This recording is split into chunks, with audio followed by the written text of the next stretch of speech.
এই ভিডিওটা শেষ পর্যন্ত দেখলে তুমি বুঝবে আসলে কি হতে যাচ্ছে।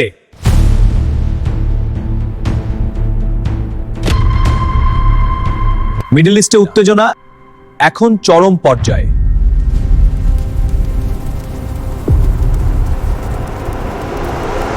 ইরান তাদের শক্তিশালী মিসাইল প্রস্তুত রেখেছে।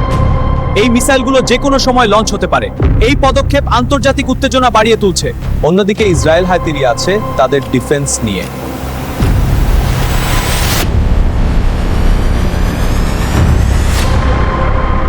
তাদের আকাশে রয়েছে ভয়ঙ্কর সিস্টেম, যা মুহূর্তেই হামলা থামাতে পারে।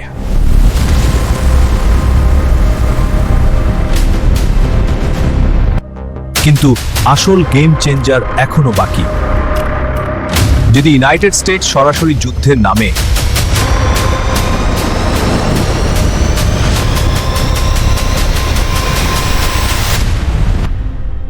তাহলে এই যুদ্ধ আর সীমাবদ্ধ থাকবে না।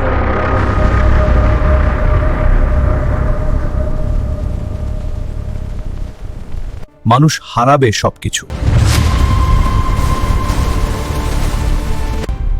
একটা ভুল সিদ্ধান্ত আর পুরো পৃথিবী ধ্বংসের মুখে।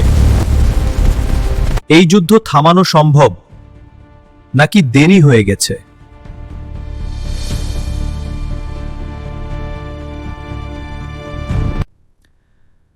তুমি কি মনে করো, এই যুদ্ধ কি সত্যিই শুরু হবে?